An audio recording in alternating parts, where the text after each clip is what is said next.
Vamos então começar o estudo da cinemática dos sólidos em contacto permanente.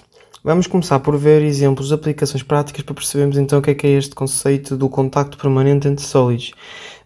Vamos ver então aplicações práticas, mecanismos em que dois ou mais dos seus pontos vão manter um contacto permanente, ok? Segundo um ponto ou uma reta. E também vamos ver mais à frente que vamos admitir que nesse ponto ou ao longo dessa reta vai existir então um plano tangente comum.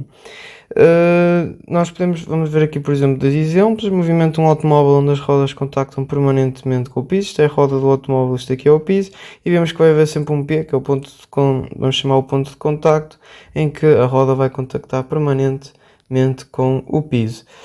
Depois podemos ver, por exemplo, os rolamentos, as engrenagens e transmissões por atritos. Isto aqui é como se fossem engrenagens, ok? Falta aqui os dentes, mas vocês percebem, e nós vemos que elas vão contactar sempre mais ou menos ali num ponto P. Repara, o tal plano tangente aqui neste caso seria uma coisa deste género e aqui neste caso seria uma coisa deste género. No jeito de introdução vamos considerar dois corpos, o corpo 1 a qual está associado o referencial S1 e o corpo 2 que é solidário com o referencial S2 e vão estar em movimento relativo entre si, de tal modo que em cada instante vão contactar aqui num só ponto que vai ser o ponto P.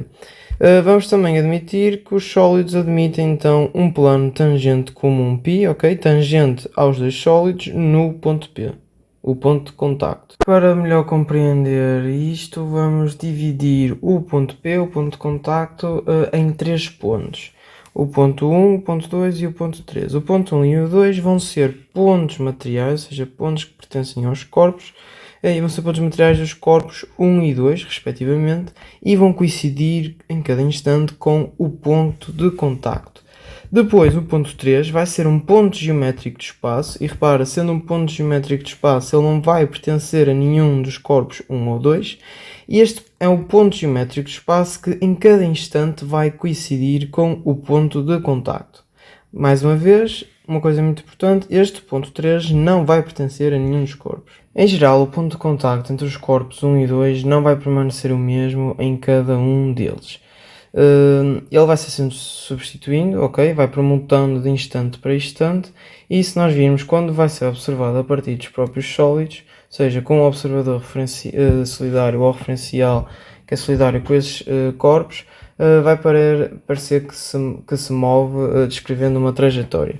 Vamos considerar aqui este caso em que é tipo duas roldanas, esta está a rodar neste sentido, então nós sabemos que esta vai rodar assim. E temos aqui o primeiro ponto de contacto. Repara, o próximo ponto de contacto no corpo 1, que é o azul, vai ser este, e no corpo 2 vai ser este. Nós podemos definir isto assim sucessivamente para os respectivos corpos. Ou seja, repara que o corpo de contacto meio que vai então, como vemos aqui, descrever uma trajetória.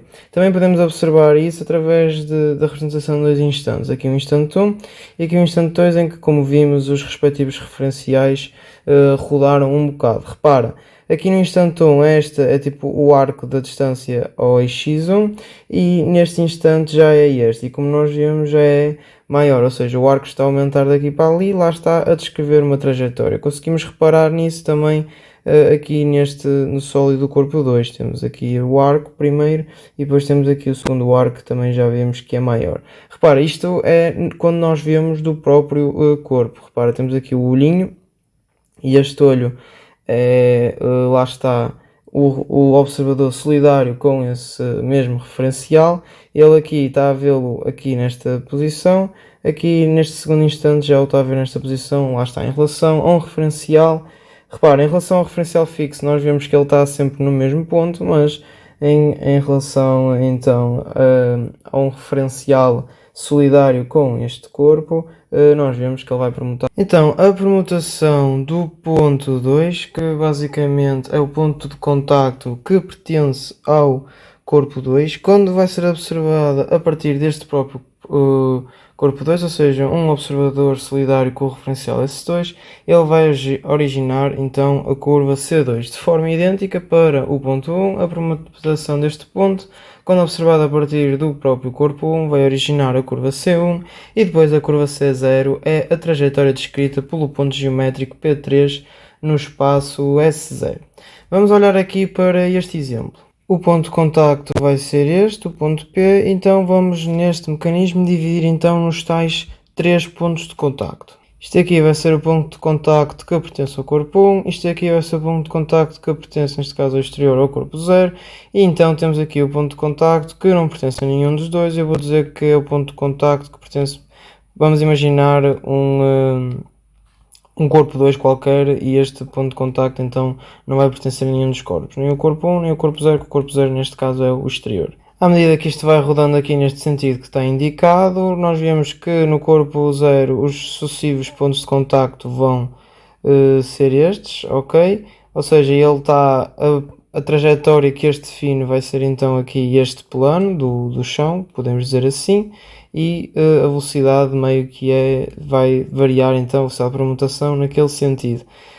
Depois aqui o ponto de contacto vai ser sucessivamente este, logo conseguimos ver que a trajetória que descreve é a trajetória da roda, entre aspas, e vemos que a velocidade vai ser assim, desta maneira, ok? Velocidade por mutação, e este ponto de contacto que não pertence a nenhum dos corpos, como vemos, vai ser sempre assim também, ou seja, segue uma trajetória mais ou menos idêntica ao do ponto que pertence ao corpo 0. Repara que ele só vai seguir esta trajetória no caso de o nosso observador ser solidário então com o referencial que é solidário com o corpo 1, porque se o nosso observador tivesse solidário com outro referencial, a trajetória já não seria então aqui a linha descrita pela roda. Mais uma coisa, mas também é normal que não percebam isto para já aquilo que eu vou dizer, o que também não é muito importante para os exercícios, é que se nós víssemos a trajetória do ponto 2 de um observador solidário ao corpo 1,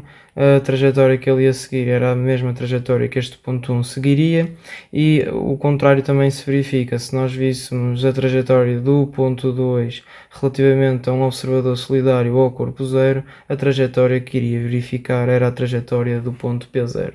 Vamos então analisar a velocidade de escorregamento, mas antes disso é preciso saber o que é isto de escorregamento ou deslizamento. Vamos ver aqui 3 casos.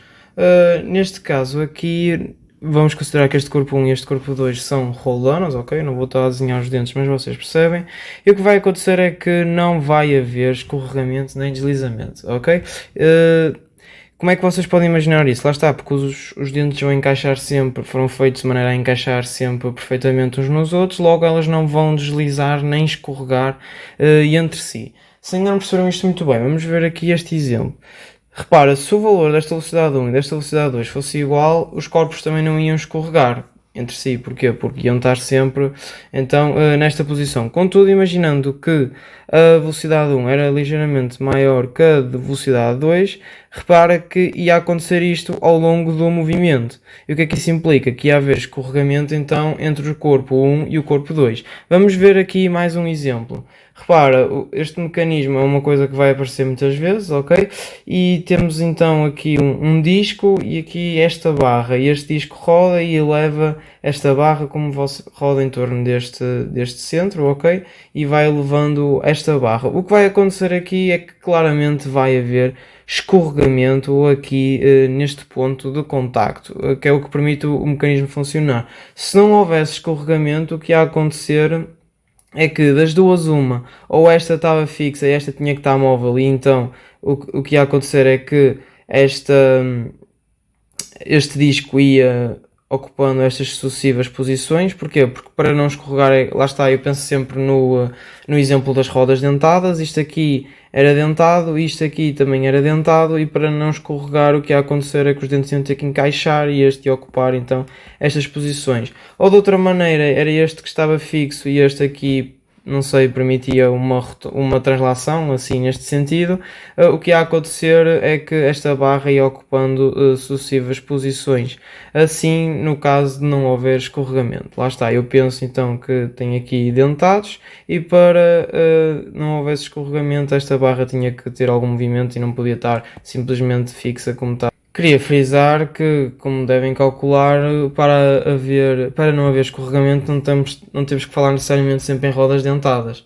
Por exemplo, nós quando temos então, por exemplo, a estrada e o pneu do carro, não vai haver escorregamento. Porquê? Porque a força de atrito entre a roda e a estrada é suficiente para permitir que não haja escorregamento, e nós vamos ver isso a quando do estudo da dinâmica, mas para já fiquem com esta ideia que não tem que ser necessariamente rodas dentadas. Eu é que imagino sempre, ora bem, se aquilo fossem rodas dentadas, o que é que iria acontecer? E é assim que eu imagino se vai haver escorregamento ou não. Contudo, eles nos enunciados dos exames de cinemática, eles dizem que se existe ou não escorregamento no ponto de contacto que é considerado. Vamos começar por avaliar a velocidade do ponto P3 relativamente ao referencial fixo S0. E para o efeito, vamos considerar duas decomposições de movimentos relativos, onde vai aparecer o corpo 1 e o corpo 2. Como podemos ver aqui, nós podemos então escrever isto em termos de velocidades.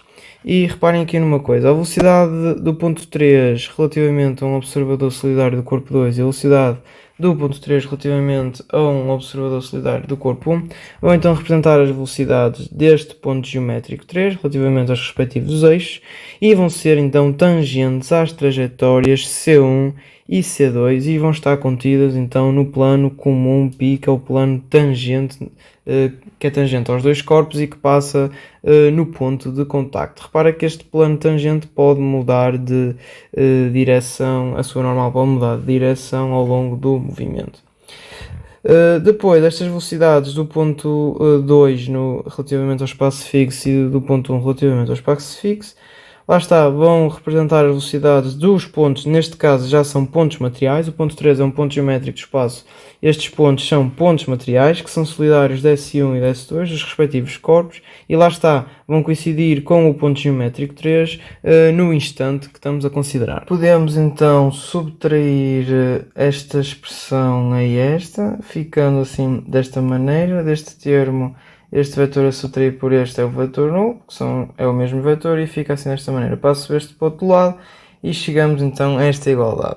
Repara, estas velocidades vão ser iguais e nós vamos chamar que estas, as velocidades resultantes de cada termo, e vamos chamar que isto vai ser então a velocidade de escorregamento do movimento 2 relativamente a 1.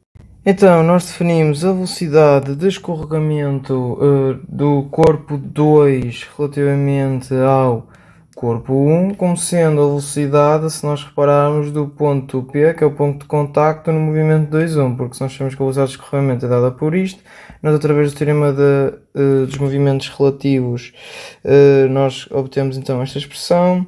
Metemos em ordem a velocidade de P no movimento 2,1 e obtemos então a velocidade de escorregamento.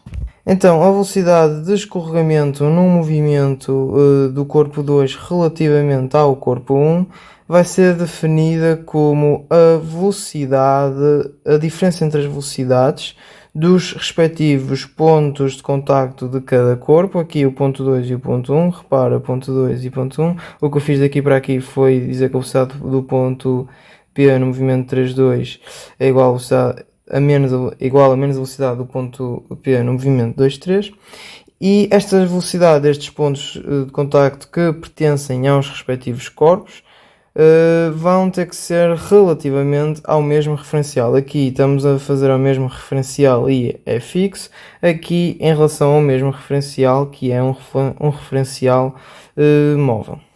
Podemos inferir também quanto à direção desta velocidade de escorregamento do movimento 2,1. Eu sei que esta vai corresponder então à diferença entre estes dois vetores e, como vimos anteriormente, estes dois vetores velocidades vão estar contidos no plano π, que é o plano tangente a ambos os corpos que estão nesse mesmo movimento relativo e que passa pelo ponto P.